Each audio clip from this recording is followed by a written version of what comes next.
What's the meaning of conveyor?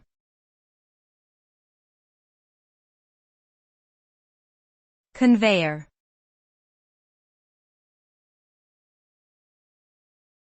Conveyor.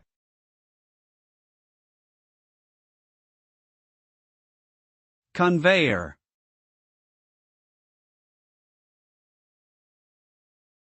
Conveyor.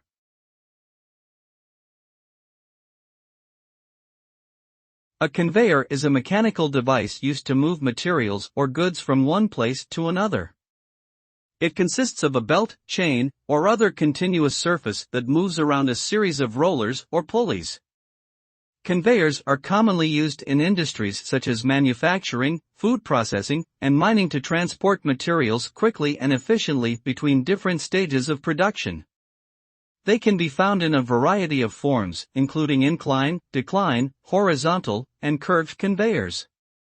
Overall, conveyors help streamline production processes and increase efficiency in a wide range of industries.